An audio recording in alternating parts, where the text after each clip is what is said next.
tuleme siia suhete juurde, aga enne kui suhetesse läheme, ma tahaks teha üle ülemineku küsimuse. Sa ütlesid, et meestel on käsil printsessi ajastu. Ja. Et mis see nagu tähendab ja kuidas sa seda näed ja mis on selle printsessi ajastu siis nagu vastand või tulem, et kuhu me võiks nagu liikuda ja tegelikult lisaks sellele, kui sa ära vastad selle meeste perspektiivist, ma tegelikult tahaks kuulda, mis on siis naistel midagi sarnast sinu läbi pilgu, mis naistel on? No kui meestel on printsessi ajastu praegu, siis naistel on see raudse leedi ajastu. Mina independent woman. ja independent woman ei ole iseenesest halb asi, on ju, kui see on kõik tasakaalus. Aga meid on ikkagi siia maailma loodud kandma üht või teist energiat ja kui me oleme siis sellele vastupidises energias, siis asjad ei ole tegelikult meie jaoks orgaanilised.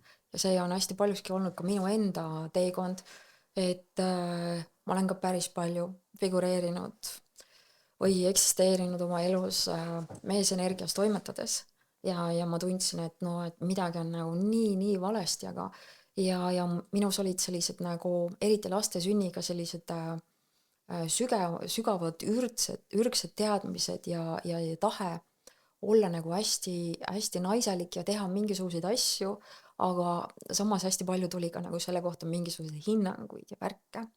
Et hästi palju inimesed arvavad, et neil on õigus nagu sinu valikuid või sinu pere valikuid näiteks kommenteerida. Aga tegelikult see ei peaks niimoodi olema, et see peaks olema suunatud enda poole, mitte teiste peale, on ju. Sest iga selline hinnangulisus teiste suunas on tegelikult oma energia äraandmine ja näitamine, kus sul endal mingisugune leke või puudus tegelikult on, sest kui see sind ei puuduta, siis sul puudust selles kohas ei ole.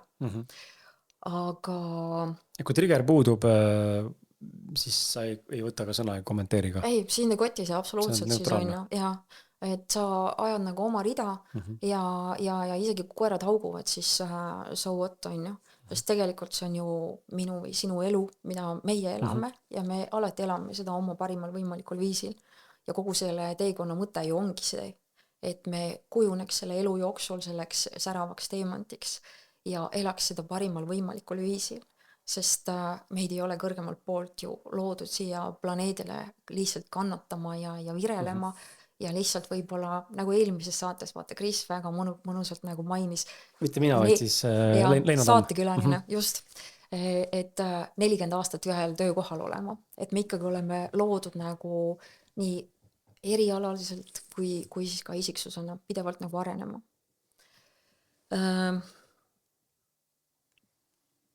Mis ma veel selle koha pealt ütleksin, mul läks veits mõttega. Meeste, küsimus oli see meeste ja printsessi ajast ja siis naiste kohta ka.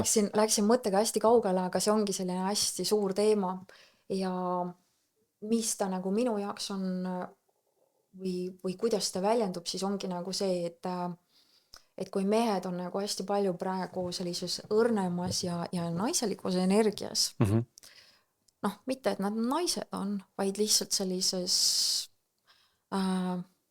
mina ütlen, ma olen see toores inimene, ma ütlen, et mehed on täna parajalt pehmod. Ja see on mind häirima hakanud väga. Ja, et see on nagu mingisuguse hetkeni mõnus, kus mees ei ole selline tohutult rough partner, et temaga ei saa nagu rääkida, ta ei näita emotsioone, ta ei võta sinu emotsioone vastu ja nii edasi, et ega seda naised ei taha ka tegelikult.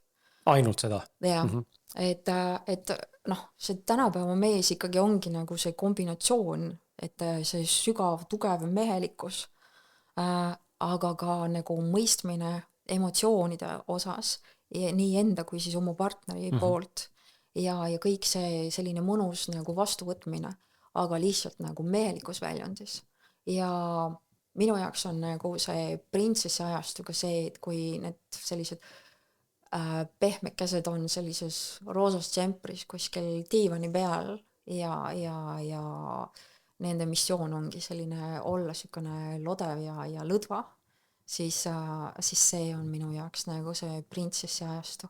Et kui mees on tavaliselt ikkagi see korraldaja, tegija, see, kelle väljund ongi nagu 3Ds nagu olla mees, on ju. Toimetada. Just. Et tema on nagu see välismaailmas oma pere esindaja põhimõtteliselt, on ju. Siis naine peab olema selles pehmes mõnusas kulgemises ja saama teha oma seda pehmemat ja mõnusamat missiooni naise energias. Aga kui tal on kõrval partner, kes teda ei hoia ja ei toeta ja surubki, et sa pead nüüd rohkem raha sisse tooma näiteks, on ju, sa pead rohkem tööd tegema, sa pead veel rohkem panustama, siis see vaene naine on nagu mingi donki seal kodus, on ju, et sul on kodu, lapsed, töö, kõik asjad on sinu missioon ja sinu vastutus ja varem või hiljem need tassid on nii tühjad, et need naised enam ei suuda, on ju. Ja selle vastand ongi siis kõik need igasugused 50-50 mehed ja kõik muu, kes ei võta seda mehelikku vastutust ega seda kasvu, et ma astun sellesse tugevasse mehelikku tervesse energiasse, vaid ma olen see haavatud poisikene, kes reageerib igasugustele asjadele, aga ta ei ole valmis endasse vaatama ega oma partnerit toetama ega ausalt vastu võtma. Et need on sellised hästi-hästi olulised aspektid ja ma olen ka ise nagu näinud, et kui mina ei olnud küps, siis ei olnud ka, või olid siis ka minu partnerid täpselt sama palju küpsed. Et me ei saagi nagu eeldada enda kõrvale küpsed partnerid, kui me ise ei ole. Aga tihtipeale ongi meie kõrvale just pikaajalistes suhetes toodud need partnerid, kes on meie jaoks suurepärased toetajad ja peegeldajad ja meie vastupidi nende jaoks oleme suurepärased toetajad ja peegeldajad. Ja sellepärast ma leian, et inimsuhted ei peaks olema sellised, et kui esimene raskus tuleb, siis goodbye, on ju, ja kohvrid ukse taha ja tuleb uus ja parem. Mis on tõsi hetkel, see on väga suur nagu olukord. Ja, aga tegelikult see ei ole lahendus, sellepärast, et see partner, kelle me ukse taha lõime, oli ju loodud meie peegeldajaks. Ja kui meie ei tunnista, et ta näitas selles situatsioonis, mis meid keema ajas, tegelikult mingisugust asja, mis meie sees vajab tervendamist ja ta oli valmis olema selleks portaaliks, kes pakub meile tee välja sellest nõiaringist, sellest murtud tsüklist, sellest valust, siis me saame uue näo, sama kogemuse, sest me ei ole seda õppetundi läbi teinud. Ja kuni me seda teinud ei ole, me käimegi seda murtud tsüklite rida. Võib-olla meil on 10 samasugust meest, 10 suhet, kogu aeg üks ja sama jama ja jälle kohver ukse taha ja next. Aga see ei too lahendust. Et alati toob lahenduse see endasse minek.